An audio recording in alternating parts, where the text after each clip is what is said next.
In this video, I discussed the sound intensity and the decibel scale. So we have already introduced the intensity in the previous chapter, and we learned the inverse square law for intensities in 3D. So if you don't remember, please make sure to check the videos in the previous chapter.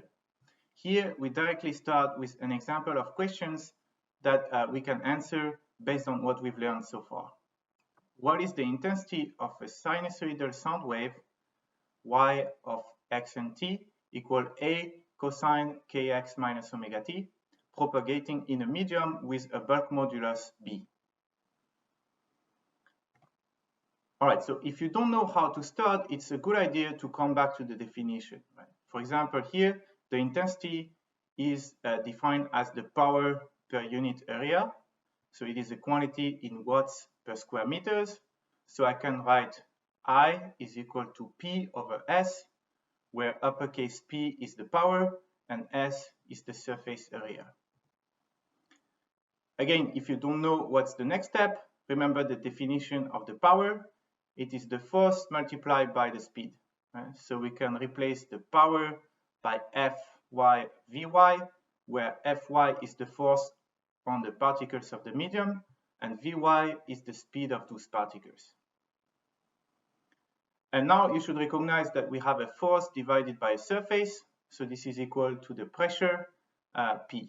Right? So we have the intensity is equal to P multiplied by Vy.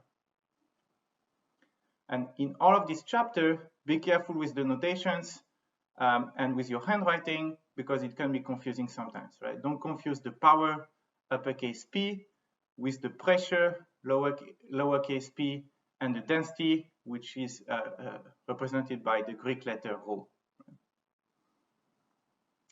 Now, we have the intensity as a function of pressure fluctuations, and remember that the pressure fluctuation is related to the displacement by this relation, right? P is equal to minus B times the derivative of y with respect to x. So for this sinusoidal wave, I obtain BKA sine kx minus omega t. And then remember that the particle velocity is simply given by dy over dt. So I obtain minus omega a sine kx minus omega t.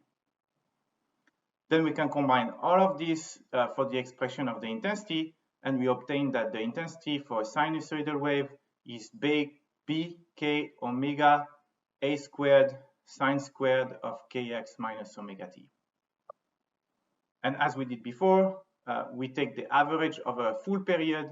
So the sine square function averages to 1/2, and I obtain 1/2 bk omega a squared. Now remember, the intensity is proportional to the square of the amplitude, and this is the second time we have seen this result. Now, such a relation for the intensity is not very convenient because it contains both omega and k. So when omega changes, k changes too. So this formula is not very good to describe the effect of each variable on the intensity. For example, let's say that we double the frequency. What happens to the intensity, right? Does it double too? Not sure, because if omega doubles, k will also change. Right? And in fact, the wave speed gives you the relation between omega and k, right? V is omega over k. So if omega doubles, then k will also double. And remember also that the wave speed is given by the square root of the bulk modulus over the density. So the wave speed does not depend on the frequency. Now, if you combine the two, you can replace the wave number k by omega square root of rho over b, right? And you can get the expression for the intensity as the intensity is equal to 1/2 square root of b rho times omega squared a squared.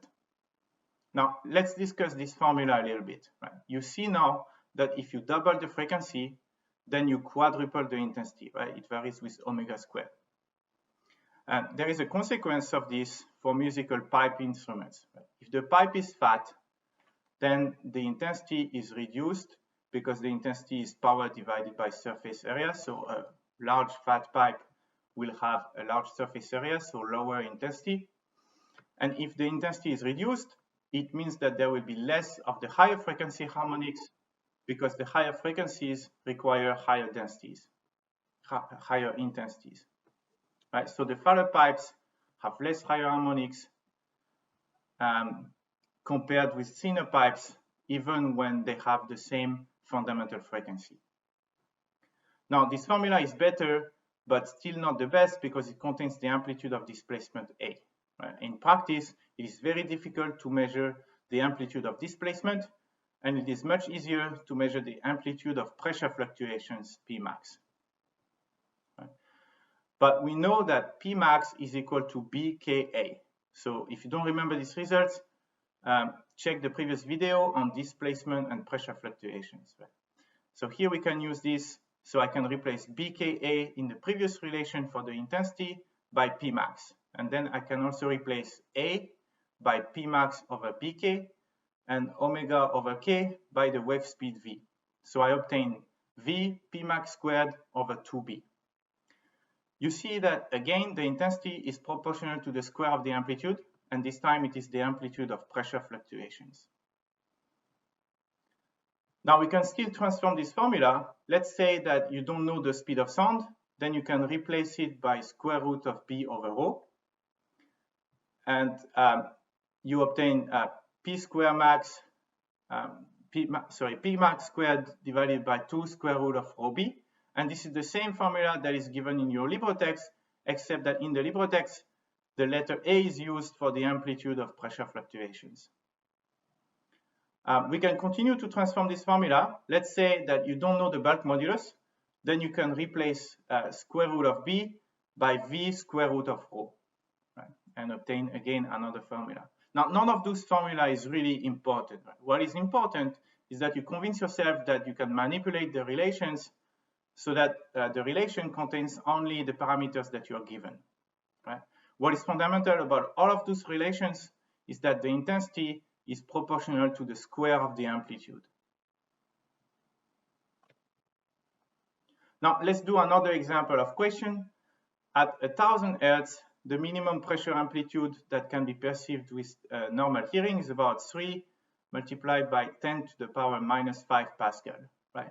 What is the corresponding intensity for this pressure amplitude? You're given the density of air as 1.2 kilogram per cubic meters, and the speed of sound in air as 344 meters per second.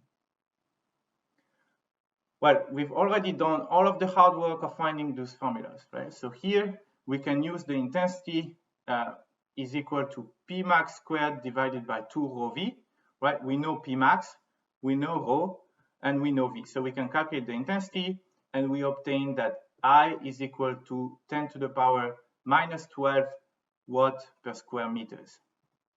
Now remember this value because this will be used as a reference intensity, right? It is a very small value. It is the smallest sound intensity that we can detect at 1000 Hertz. Now on the other extreme, when the sound intensity is too large, then we start to feel pain. And this happens for a sound intensity of 1 watt per square meter. So I want you to realize that the intensity is a quantity that varies by a huge amount. Right? There is 12 orders of magnitude between the threshold of hearing and the threshold of pain. Right? And this is huge. And because of that, we introduced a logarithmic scale, which is called the decibel scale. Right? So we define a quantity called the sound intensity level, beta, which is defined as the log of the intensity divided by the reference intensity. So in this case, beta has the units of bell, and because this is a small number, we often use the decibel. So beta instead is 10 times the log of the intensity divided by the reference intensity. And in this case, the units are decibel, and the symbol for decibel is lowercase d and uppercase b. Now let's look at examples of values for the sound intensity level beta in decibel and the intensity I in watt per square meter. You see that the threshold of hearing at 10 to the power minus 12 watt per square meter corresponds to a sound intensity level of 0 decibel. A busy street traffic is at about 70 decibel. and the threshold of pain will be at 120 decibel. 30 meters away from a military jet aircraft will correspond to 140 decibel, or 100 watt per square meter. Now, each time you can convert the intensity in watt per square meter to the decibel using the relation that the definition essentially of beta being 10 log of I over I naught. Right? And you should also be able to convert from decibel to intensity in watt per square meter using that I over I naught will be 10 to the power beta over 10, right? Where beta should be a number in decibel. And so you also need to remember the reference intensity I naught, which is 10 to the power minus 12 watt per square meter.